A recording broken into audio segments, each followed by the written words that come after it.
Good morning, student. Today our topic is development of values through physical education and sports. First of all, cooperative feeling, सहयोग की भावना। सहयोग की भावना की value का विकास शारीरिक शिक्षा और स्पोर्ट्स के माध्यम से कैसे होता है। खेलों से खिलाड़ियों में आपसी सहयोग की भावना आती है। वह टीम जिसके खिलाड़ी खेल में एक दूसरे के सहयोग देकर खेलते हैं वह जीतते हैं। अतः इस माध्यम से बच्चों में सहयोग की भावना का विकास होता है। नेक्स्ट है प्रतियोगिता की भावना। बच्चे खेलों में सारी क्रियाएं करके कम्पिटिटिव हो जाते हैं या कंपटीशन देने की भावना हो जाती है, क्योंकि खेलों में प्रतियोगिता में बच्चे अच्छा खेल खेलते हैं तो उनको प्रशंसा मिलती है और दूसरों की उपेक्षा नहीं करते हैं, कंपटीशन की तरफ ध्यान देते हैं। सिर्फ ऐसी चीज़ों से बच्चों में कम्पिटिटिव वैल्यू का विकास होता है। नेक्स्ट है डिटर्मिनेशन, दृढ़ निश्चय। किसी भी खेल की प्राप्ति के लिए, विजय के लिए खिलाड़ियों में दृढ़ निश्चय, संकल्प का होना बहुत ज़रूरी है। अतः बच्चे खिलाड़ी खेल को जीतने के लिए डिटर्मिनेशन, दृढ़ निश्चय से कार्य करते हैं और उसकी प्राप्ति करने के लिए संघर्ष करते रहते हैं। अतः ऐसी भावना से ही बच्चों में दृढ़ निश्चय की लगन उत्पन्न होती है और वो अपने लक्ष्य की प्राप्ति को विजय करने के लिए कंटिन्यूसली काम करते रहते हैं। किसी की हानि की तरफ ध्यान न दे के अपने लक्ष्य की तरफ प्रॉपर ध्यान देते हैं। अतः स्पोर्ट्स इस वैल्यू को, डिटर्मिनेशन जैसी वैल्यू को डेवलप करता है। आत्मविश्वास, सेल्फ कॉन्फिडेंस। किसी भी कार्य को करने के लिए व्यक्ति को खुद पे विश्वास होना बहुत ज़रूरी है, यानी कि सेल्फ कॉन्फिडेंस। किसी भी बाध्य कार्य को करना या किसी भी लक्ष्य की प्राप्ति के लिए या किसी भी रास्ते पे चलने के लिए खुद पे विश्वास होना बहुत ज़रूरी है। अतः खेल जो है वो व्यक्ति में आत्मविश्वास की भावना को उत्पन्न करते हैं।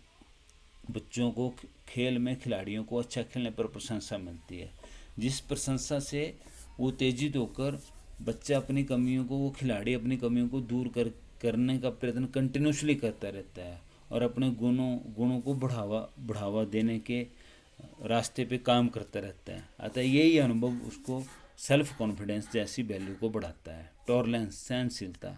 बच्चे जब प्रतियोगिता में, खेल में खेलते हैं तो कई बार हार या जीत जैसे दो गुण उत्पन्न होते रहते हैं और उन व्यवस्थाओं में बच्चे सहनशीलता बनाए रखते हैं। कई बार खेल में बच्चे अग्रेसिव हो जाते हैं, लेकिन अग्रेसिव होने पर भी वो बच्चे खेल की भावना के हिसाब से खेलते रहते हैं, तो उसको विकसित करते रहते हैं। खेल को खेल की भावना से खेलते हैं। दूसरे व्यक्ति की क्रोध को या उपेक्षा को या एंजाइटी या चिंता को सहन करते हुए भी एक अच्छे माहौल का निर्माण करते हैं, जिससे खिलाड़ियों को विजय या अपराजय का सामना भी स्वीकार कर लेते हैं, सीख जाते हैं। अतः जिंदगी का सिस्टम भी ऐसे ही उतराव चढ़ाव। अतः व्यक्ति या बच्चे में ये वैल्यू, टॉलरेंस, पावर खेलने से और शारीरिक शिक्षा से डेवलप होती है। नेक्स्ट है डेवलपमेंट डिसिप्लिन। खेल को खेलने से पहले उस खेल के या उस गेम्स के कुछ रूल्स होते हैं। अतः रूल्स और नियम के अकॉर्डिंग ही खिलाड़ी को खेलना पड़ता है और उस रूल्स के बाध्य होके जब प्लेयर खेलता है, यानी कि तो उस अनुशासन या डिसिप्लिन में खेलना पड़ता है, जिससे व्यक्ति में व्यवहारिक जीवन में भी अनुशासन जैसा गुण डेवलप हो जाता है। अतः स्पोर्ट्स और फिजिकल एजुकेशन बच्चे में अनुशासन जैसी वैल्यू को, डिसिप्लिन जैसे वैल्यू को डेवलप करती है। नेक्स्ट है इंटरनेशनल कोऑपरेशन फीलिंग, सहयोग की भावना, यानी कि अंतर्राष्ट्रीय स्तर पे सहयोग की भावना। प्रत्येक टीम में विभिन्न जातियों के खिलाड़ी होते हैं, धर्म के होते हैं, वो सारे मिलजुल कर आपसी सहयोग से खेल के लिए संघर्ष करते हैं।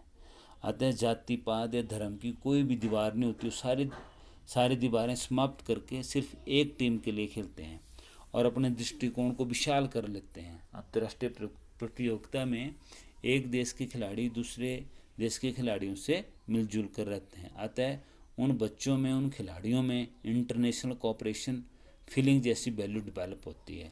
नेक्स्ट है डेवलपमेंट ऑफ शार्प माइंड।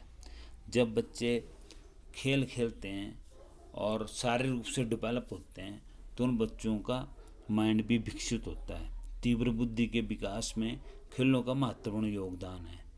खेलते समय खिलाड़ी को हर क्षण किसी न किसी समस्या का सामना करना पड़ता है। अतः उस समस्या को सामना करते करते उसी टाइम उसके लिए हल ढूंढना पड़ता है या उसके लिए डिसीजन लेने पड़ते हैं, जिसकी वजह से ऐसे वातावरण से खिलाड़ी की बुद्धि और समय की समस्या को हल करने की लगन उड़ जाती है। परिणाम स्वरूप उसकी बुद्धि तीव्र हो जाती है। अतः ऐसी वैल्यू भी बच्चों में खेलों से और शारीरिक शिक्षा से डेवलप होती है। नेक्स्ट है लीडरशिप। प्रतियोगिता खेलों में नेतृत्व करने से खिलाड़ी में नेतृत्व के गुण का विकास होता है। नेतृत्व की भावना उसे जीवन में बहुत ऊंचा उठाती है। अतः एक अच्छा नेता बनने के लिए या अच्छा व्यक्ति बनने के लिए प्रोत्साहित करती है, और ऐसे गुणों का विकास भी प्रतियोगिता और खेल या स्पोर्ट्स करता है। नेक्स्ट है हेल्थ, स्वास्थ्य। खेल स्वास्थ्य प्रदान करता है। स्वास्थ्य एक बहुमूल्य देन है। स्वस्थ शरीर में एक स्वस्थ मन रहता है। खेलने से शरीर के सभी अंग काम करना शुरू कर देते हैं। काम करने के साथ साथ उनका शारीरिक विकास होता है, जिसमें जैसे कि खिलाड़ी दौड़ते हैं, कूदते हैं, उछलते हैं, जिससे मांसपेशियाँ मजबूत होती हैं, फ्लेक्सिबिलिटी बढ़ती है, स्ट्रेंथ बढ़ती है, एजिलिटी बढ़ती है। ये सारी चीज़ें जब बढ़ती हैं तो व्यक्ति का स्वास्थ्य संपूर्ण हो जाता है, पाचन क्रिया बढ़ जाती है। इस प्रकार खेलों से स्वास्थ्य को लाभ मिलता है। नेक्स्ट है डेवलपमेंट ऑफ मैटरनल फीलिंग, यानी कि मातृभाव की भावना का विकास। प्रतियोगिता खेलों के द्वारा खिलाड़ियों में मातृभाव की भावना पैदा होती है। खेल सदा ग्रुपों में खेले जाते हैं और ग्रुपों के नियम अनुसार व्यवहार करना होता है। अतः बच्चे खेल जब ग्रुपों में खेलते हैं तो उस ग्रुप को एक नियम के अनुसार काम करना पड़ता है। इसके अतिरिक्त खेलने वालों का एक दूसरे पर प्रभाव पड़ता है, जिससे उनमें आपसी भाईचारा और व्यवहार अच्छा हो जाता है। अतः उन लोगों में मातृभाव की भावना विकास हो जाती है।